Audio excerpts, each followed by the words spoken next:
The European View Podcast.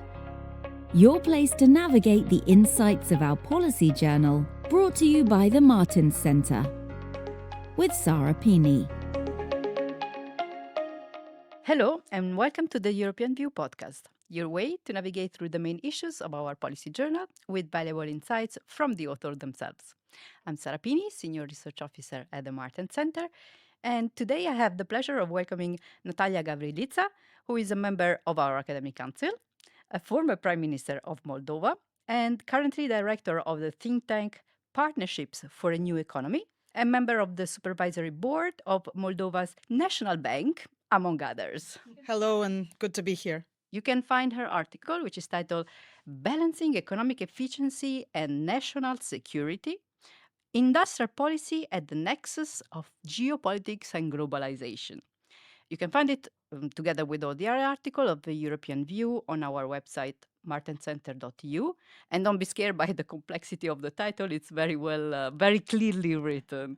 So in your article, you speak about the recent resurgence in popularity of industrial policy after a period of decline in the 80s, in the 90s, when market liberalization was the dominant ideology and all government intervention was considered an intrusion. What are the main factors that can explain this renewed interest? I think that governments have always taken efforts to shape the economy to achieve certain outcomes, strategic outcomes for their economy. But as you say, in the 80s and in the 90s, especially after some big failed initiatives and this idea that one needs to adopt policies that help all companies, industrial policy somehow has fallen out of favor and was not talked about, at least. But we are seeing a flurry of acts, both in the US and in the European Union, which show a renaissance, if you wish, of industrial policies. And really, there are a number of factors that have led to this resurgence of industrial policy. First, we've seen that market forces alone may be insufficient to address some critical challenges that we are facing, like climate change, digital transformation, and the need for resilient supply chains, particularly after experiences during the COVID-19 pandemic. Then another important event was the war in Ukraine and the geopolitical tensions. These have highlighted the importance of strategic autonomy and the risks of excessive foreign dependencies, especially in some critical sectors. The challenges posed by China's state capitalist model and Russia's weaponization of energy have particularly influenced this thinking.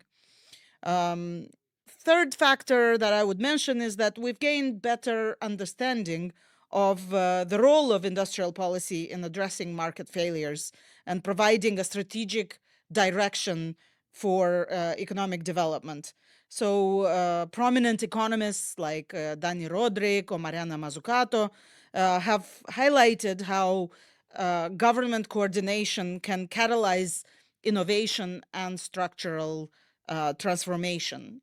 So I think this sort of better confidence in what we need to make it successful has also played a role. And then, finally, I will mention that the success of certain targeted interventions, particularly in technology and green transition, has demonstrated that well-designed industrial policies can be effective with proper implementation, and some of it as a response to actions or decisions that are taken by other countries. Right, and you mentioned several EU initiatives, and we can see this shift in mentality also in President von der Leyen's political guidelines for the new term, right? So what principles should the new Commission follow in designing and implementing the new European industrial strategy? This is a very important question because I mentioned earlier that actually good implementation is key. And we have seen, the new industrial strategy for Europe, and then the European Chips Act, the Net Zero Industry Act, Critical Raw Materials Act. So, and not to mention even some of the strategies in the defense sector that, as I mentioned, have come out following Russia's invasion of Ukraine. So it is. I mean, we can see that this is only likely to increase.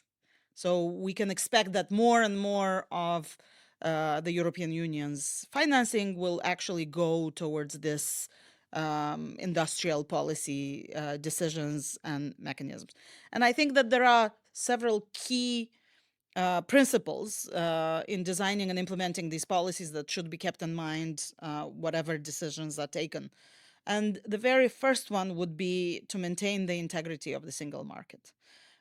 So while we need to ensure strategic autonomy in certain sectors, and we need to have sort of a balance of national level versus union level investments, it should always be kept in mind that maintaining unity and maintaining the strength of the single market is paramount. This is one of the biggest achievements, and we shouldn't let this industrial policy decisions lead to fragmentation of the economic space, and especially to disillusionment or discontent of people in certain regions or certain countries. And I think that if you go then to the next principle that I argue for, transparency and accountability, then you are more likely to implement the first principle as well. So um, transparency and accountability can help with the governance and the decision-making process around these industrial policy or these decisions to invest in one sector or one region or one project and so on. If you have transparency, then this keeps the decision makers accountable, but also very importantly maintains people's trust in the policies that have been adopted. I also think if we look back in history, we need to ensure complementary macroeconomic policies with microeconomic policies. So if you look at some of the papers on the Marshall Plan, appropriate monetary and fiscal policies are very important to ensure sort of the macroeconomic environment that can help these targeted government investments or efforts to work. So industrial policy really doesn't operate in this isolation, and we still have to keep our focus on lowering inflation or keeping inflation under control and sort of responsible fiscal measures. Also, very importantly, maintaining a focus on fostering innovation and competitiveness rather than protecting declining industries. So being able to learn and quickly adapt. So there is literature that actually shows that the success of the industrial policy is not as much in carefully deciding what to fund, but being able, after you fund, to withdraw from those initiatives that have not proved successful. So if we have proper monitoring and evaluation, and then this capacity to sort of adjust, be flexible, and take quick decisions on withdrawing if something doesn't work, will actually help with the entire decision-making cycle. And of course, all this will need lots of money, Yeah. right? And this is something that you raise in your article, the issue of financial needs, in particular when it comes to the defense industry and to the future reconstruction and integration of Ukraine. For example, you mentioned the review of the lending policy of the EIB as one of the tools, but what other paths could we explore to meet these needs that, of course, far exceed the current budget? I do think that there are a number of things that could be considered and are being considered. You are right in saying that sort of the biggest financing needs will be the multiple challenges that we are facing at the same time. So these overlapping claims on the financing.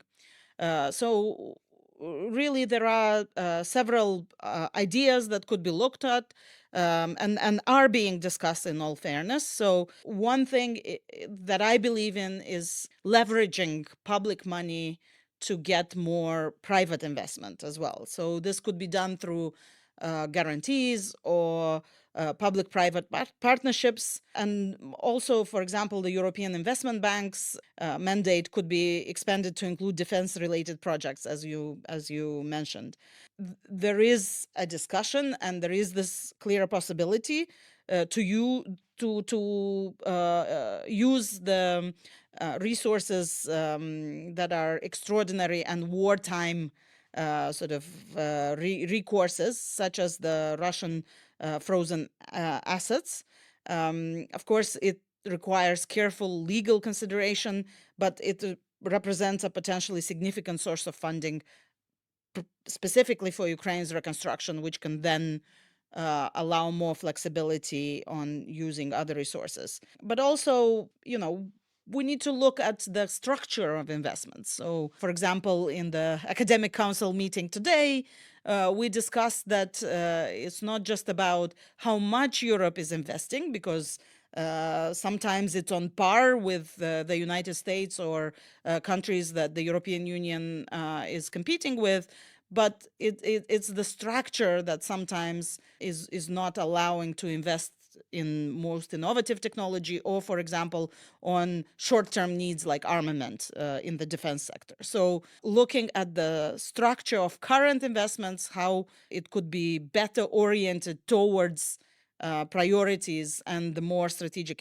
investments is one thing, but also we might have to consider more flexible budgetary rules that allow for strategic investments, particularly in defense and resilience, because, let's recognize this as being essential for European security. So spend more, but also spend better. And let's address the elephant in the room. Will the EU have to further raise its ambitions in the context of a second Trump presidency? So a second Trump presidency would indeed require the EU to raise its ambitions further. And I would highlight several key areas. First, I think it's on the surface, defense capabilities and strategic autonomy have become even more crucial. So the EU would need to accelerate its efforts to develop independent defense capabilities and secure supply chains. Then, it's clear that economic resilience would require strengthening, including deeper integration of EU capital markets and enhanced strategic industrial capabilities. We discussed again this in the Academic Council meeting.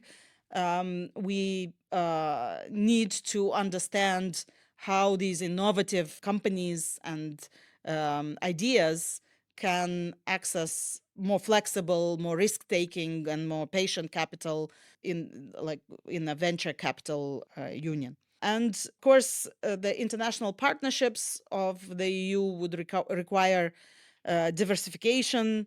The EU has to consider its relationship with other partners. So, for example, the relationship with China, and then how this works out in the relationship with the US. And there are ideas there in terms of, for example, how the EU could use reciprocity to have a stronger stance for itself, but in relation with China. And I think the carbon border adjustment mechanism is one of the examples of both industrial policy and this sort of change in how partnerships are viewed. And understanding who the like-minded partners are and how these partnerships could be strengthened under the current context. Okay, so now let's speak a bit about your country, Moldova. In an article that you wrote for ECFR a year ago, more or less, you argue that when planning Ukraine's reconstruction, Moldova should not be left behind. So, what role could your country play in enhancing the resilience of the whole Eastern neighborhood region? So, indeed, I think that talking about Ukraine's reconstruction has become sort of an element of resilience, if you wish, for the Ukrainians. And because of this, I actually think that it's good that we address this, and we address this now, even with the war still going on, and unfortunately, in the last several days, even becoming more hot or accelerating. So if you look at reconstruction needs of Ukraine, these are huge.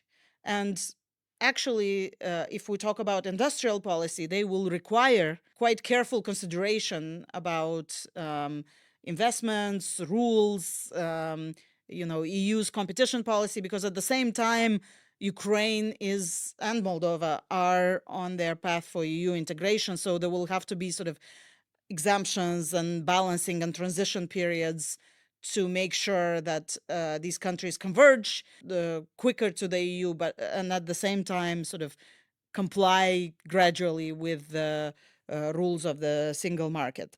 But for Moldova, reconstruction of Ukraine would be sort of a massive enterprise that will affect its market, supply chains, labor market, macroeconomic situation. So I think that we need to consider already now how can Moldova use the time to build its capabilities so that it is ready to support reconstruction of Ukraine and to mitigate any effects on its market. So, for example, inflation due to increase in prices in certain sectors, like in construction, or labor migrations. So, but you are right that at the same time, Moldova can offer a lot to can play a significant role sort of in the regional and European resilience, despite the fact that it has its own vulnerabilities, and as I mentioned, it can face impacts, negative impacts in terms of the focus on the reconstruction of Ukraine. So I think first, Moldova, and we're speaking after the recent referendum on EU integration and the presidential elections, where incumbent Maya Sandu won a second term. So we are seeing that Moldova is a successful example of democratic transformation under very, very challenging circumstances. So Moldova, in fact, demonstrates that reform is possible even in the face of hybrid warfare and economic pressure. And so if you look at some of the details, Moldova diversified its energy dependency on Russian gas in just 1 year. It cost its households a lot. It had very high inflation, and it's still facing challenges. Nevertheless, I think it punched way above its weight when the sort of weaponization of energy hit Moldova. So, but also, how it advances European integration while countering disinformation and massive engagement and hybrid war elements by Russia. And I think that Moldova's strategic position, I mean, why we are facing so much interference, Russian interference, is precisely because of Moldova's strategic position for regional security and stability. So the more Moldova builds its resilience to hybrid threats and develops robust cyber defense capabilities, for example, it can contribute to the security of the entire region, and in this way, actually be contributor to peace and stability in Europe.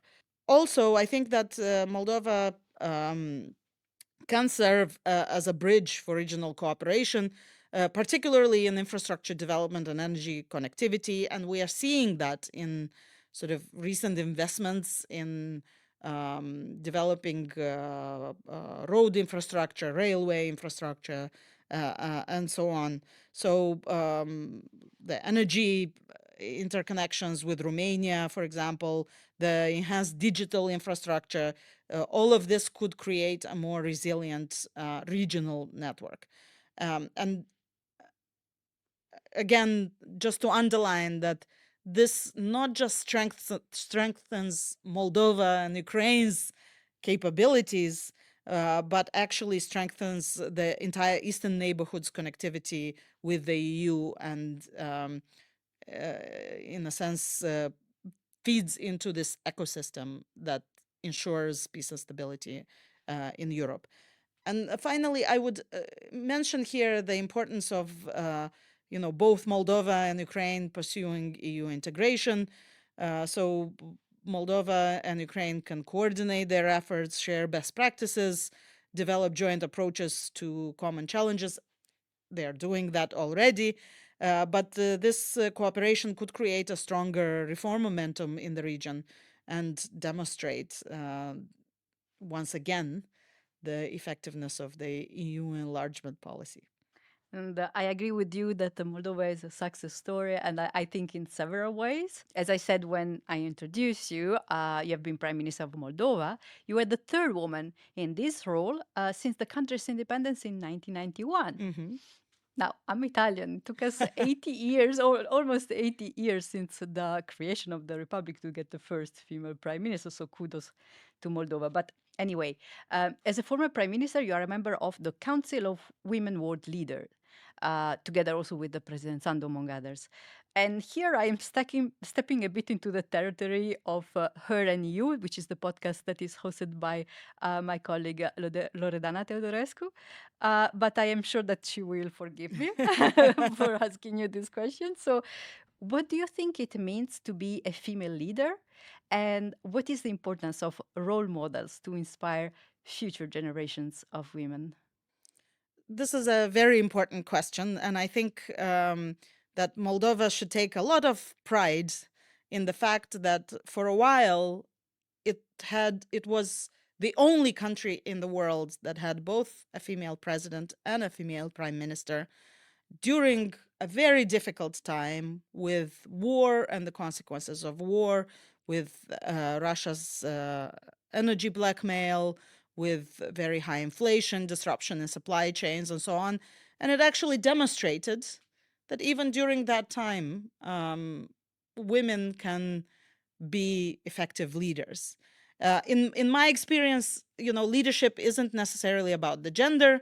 It is about vision, competence, and the ability to bring people together to achieve common goals. But at the same time, any society that only taps into half its population for this vision and competence and the ability to bring people together is losing out. So for any society, in my view, it's very important to include women. And then when we have this diverse leadership, we get better decisions and more innovative solutions. And I think that we cannot ignore the fact that women leaders often face unique challenges and scrutiny, a different level of scrutiny. But this also should be seen as creating opportunities to show different leadership styles, ones that can emphasize collaboration, empathy, multitasking, long-term sustainability, alongside more traditional metrics of success. And I think that that's very important in the modern context. And of course, the role of role models, if you forgive my repetition, or the importance of role models cannot be overstated. When young women see other women in leadership positions, it expands their sense of what is possible. And I've seen young women, I've talked to young women who share how seeing female leaders in politics or business helped them envision a better path for themselves. And I often talk about this, and I think in order to increase female participation in politics in particular, but in business as well, in other areas of society, we need to have very strong support systems that can help women do it all. So in my experience, it has been very important to know, for example, what are those services that we can rely on, if, for example, my child is sick, or my parents require attention. So it's very important to have very good public services, and it's also important to have a network that understands these issues and supports a woman through these issues without assigning sort of judgment. So when I talk to women who are interested in getting involved in politics, I ask them, what is your support system? I would have so many follow-up questions on this topic, but unfortunately, we're running out of time. So I thank you for this very, very interesting discussion. I recommend everyone to read your article. It was really very interesting. Thank you very much. And for those listening in, make sure to like, comment, and subscribe, and discover all the interesting insight of the European view on our website, martencenter.eu, and on our social media channels. Thank you, and stay tuned for more. This was the European View podcast, your place to navigate the insights of our policy journal. Follow the Martens Centre for more.